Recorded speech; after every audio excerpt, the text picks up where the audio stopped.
வானத்திற்கு போனார்கள். இங்கே ஏறி வாருங்கள் என்று வானத்திலிருந்து தங்களுக்கு உண்டான பெரிய சத்தத்தை அவர்கள் கேட்டு மேகத்தில் ஏறி வானத்திற்கு போனார்கள். அவர்களுடைய சத்துருக்கள் அவர்களை பார்த்தார்கள். அந்நேரத்திலே பூமி மிகவும் அதிர்ந்தது. உடனே அந்த நகரத்தில் 10 இடிந்து விழுந்தது. மனுஷரில் 7000 பேர் பூமி அதிர்ச்சியினால் அழிந்தார்கள். மீதியானவர்கள் பயமடைந்து பரலோகத்தின் தேவனை மகிமைப்படுத்தினார்கள். தேவனிடத்திலிருந்து ஜீவ ஆவி செத்துப்போன சாட்சிகளுடைய உடல்களுக்குள் பிரவேசித்தது. அப்போது அவர்கள் மறுபடியும் உயிர் பெற்று காலூன்றி நிற்கிறார்கள். அந்த வேளையில் இங்கே ஏறி வாருங்கள் என்று வானத்தில் இருந்து அவர்களுக்கு பெரிய சத்தம் உண்டாயிற்று.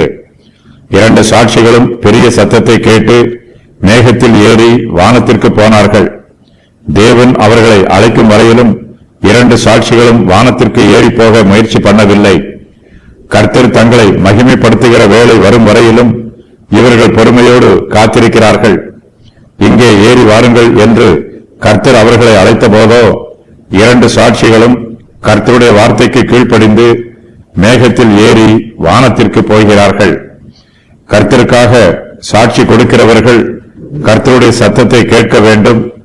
கர்த்தர் தங்களை அழைக்கும் வரையிலும் பொறுமையோடு காத்திருக்க வேண்டும். கர்த்தரிடத்திலிருந்து அழைப்பு வரும்போதோ அவருடைய அழைப்புக்கு கீழ்ப்படிந்து அவருடைய அடிச்சுவடுகளை பின்பற்றி முன்னேறி செல்ல வேண்டும்.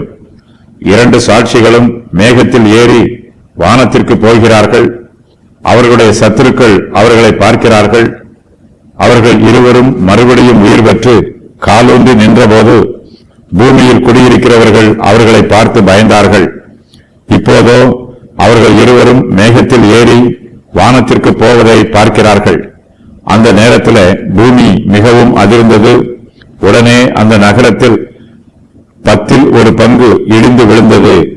மனுஷரில் 7000 பேர் பூமி அதிர்ச்சியினால் அழிந்தார்கள். பூமியில் குடியிருக்கிறவர்கள் 2 சாட்சிகளும் மேகத்தில் ஏறி வானத்திற்கு போனதையும் பார்க்கிறார்கள். தங்களுக்கு திடீரென்று வந்திருக்கிற பேரழிவையும் பார்க்கிறார்கள். மனுஷர் மத்தியிலே திகிலும் நடுக்கமும் பயமும் உண்டாயிற்று. எல்லோரும் அதிர்ச்சி அடைந்திருக்கிறார்கள். தேவனை பற்றிய பயம் அவர்களுடைய உள்ளத்தில் உண்டாயிற்று. மரித்து போனவர்களை தவிர மீதியானவர்கள் பயமடைந்து பரலோகத்தின் தேவனை மகிமைப்படுத்துகிறார்கள். தேவனுடைய ஊழியம் புதுப்பிக்கப்படுகிறது. அவருடைய 2 சாட்சிகளும் மறுபடியும் உயிர்ப்பிக்கப்படுகிறார்கள். அப்போது பிசாசின் கிரியைகள் வீழ்ந்து போகிறது. பிசாசனுடைய கூட்டத்தார் கர்த்தருக்கு முன்பாக தாழ விழுகிறார்கள். அவர்கள் பயமடைந்து பரலோகத்தின் தேவனை மகிமைப்படுத்துகிறார்கள். கர்த்தர் கிரியை செய்கிறார். கர்த்தர் யுத்தம் பண்ணுகிறார். கர்த்தர் ஜெயம் பெறுகிறார். யுத்தம் கர்த்தருடையது. சாத்தான் பாதாளத்தில் இருந்து ஒரு மிருகம் போல ஏறி வந்தாலும் அவன் அழிந்து போகிறான்.